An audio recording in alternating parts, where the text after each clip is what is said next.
अब डाइपोल में अगर हम देखेंगे केस नंबर फर्स्ट जो डिस्कस हम यहां पे करेंगे that is electric field at the axial point. Axial point क्या होता है? Which lies on the axis of dipole. हमने यहां पे कंसिडर किया एक dipole which consists of minus Q and plus Q separated by distance of 2a। सो जो इसका डाइपोल मोमेंट आएगा, डाइपोल मोमेंट किसके बराबर होगा इसका? That will B p will be equal to 2qa। Clear? अब हमें कैलकुलेट करना है यहां पे electric field at point x। अगर हम पॉइंट x की बात करेंगे यहां पे इलेक्ट्रिक फील्ड प्लस क्यू भी बनाएगा और माइनस क्यू भी बनाएगा। Now we know that electric field due to point charge किसके बराबर होता है? k q divide by distance का स्क्वायर। अब फर्क क्या होता है यहां पे? पॉजिटिव चार्ज भी फील्ड बनाता है, नेगेटिव चार्ज भी फील्ड बनाता है, लेकिन पॉजिटिव चार्ज से जो फील्ड होगा that will be radially outwards और नेगेटिव चार्ज से जो फील्ड होगा that will be radially inwards. Clear यहां तक? अगर मैं यहां पे देखूं सेंटर पॉइंट से लेकर x तक जो डिस्टेंस है दैट इज r और सेंटर से लेकर प्लस q तक जो डिस्टेंस है दैट इज a। सो यहां से यहां तक जो डिस्टेंस आ जाएगी that is r minus a और माइनस q से जो डिस्टेंस आ जाएगी that will be r plus a। अब हम कैलकुलेट करेंगे at point x electric field due to plus q and electric field due to minus q। Can I write electric field at point x किसे? Due to plus q. इसको हम नाम रखेंगे E1। E1 किसके बराबर आ जाएगा dear students? K q divide by distance का स्क्वायर। वो डिस्टेंस किसके बराबर है? That distance is r minus a. r minus a क्या आ जाएगा यहां पे? r माइनस ए का होल स्क्वायर। इसी तरह अगर मैं देखूं यहां पे इलेक्ट्रिक फील्ड ड्यू टू किससे? Due to minus q at point x। इसी पॉइंट पे अगर हम देखेंगे इसको मैं नाम रखता हूं E2। E2 किसके बराबर आ जाएगा? E2 can I write k q divide by r plus a का होल स्क्वायर। अब इस पॉइंट पे दो इलेक्ट्रिक फील्ड है यहां पे, एक है E1 एक है E2। E1 जो होगा that will be radially outwards और E2 जो होगा that will be radially inwards. Clear dear students?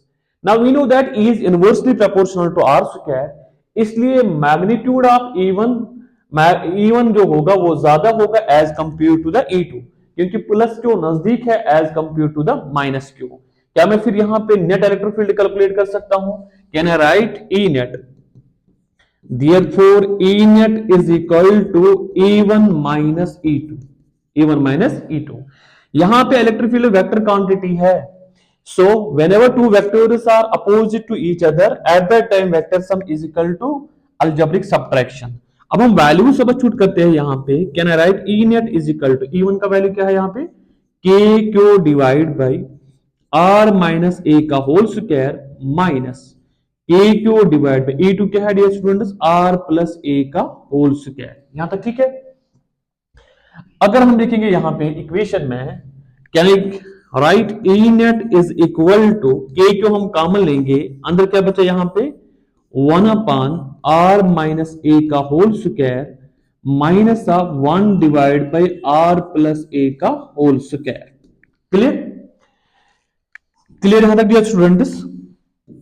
अब हम आगे कैलकुलेशन करेंगे यहां पे। Can I write E net is equal to k q मैं इसी तरह रखता हूं, इस R प्लस ए को यहां मल्टीपल करेंगे, ये इक्वेशन क्या बनेगी यहां पे? R स्क्वायर प्लस ए स्क्वायर प्लस 2AR। ठीक है dear students?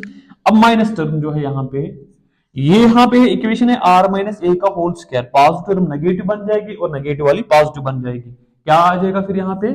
R square minus a square plus 2AR। Clear?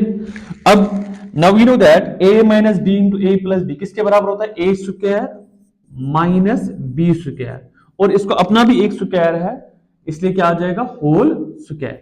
यहां पे अगर मैं देखूं जो लाइक टर्म्स है आर स्क्वायर और आर स्क्वायर कट जाएगा, ए स्क्वायर और ए स्क्वायर कट जाएगा।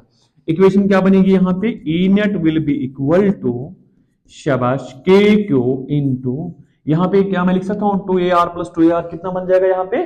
4AR। 4ar डिवाइड में क्या आ जाएगा, are square minus a square का whole square. Now we know that जो p है, p किसके बराबर है, 2qa।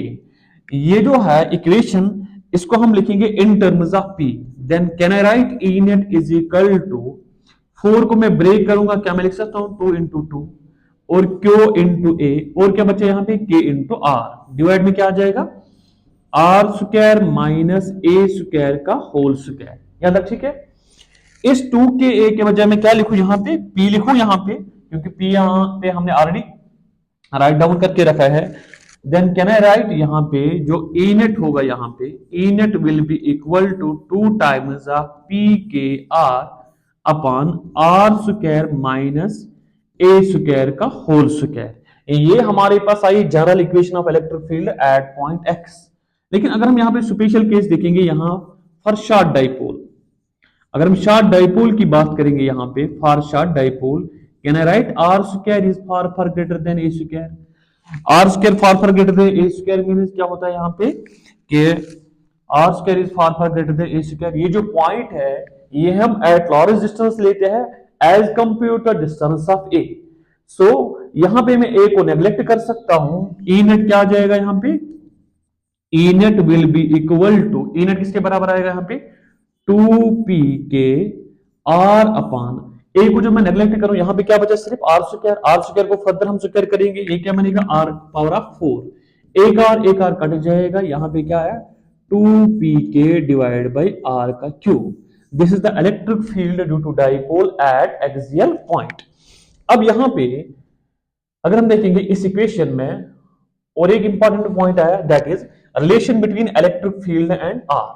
अगर हमें ग्राफ ड्रा करना होगा इलेक्ट्रिक फील्ड वर्सेस आर, शाबाश, क्या मैं ग्राफ ड्रा कर सकता हूं, यहां पे एक साइड हम इलेक्ट्रिक फील्ड लेंगे और वर्सेस डिस्टेंस आर।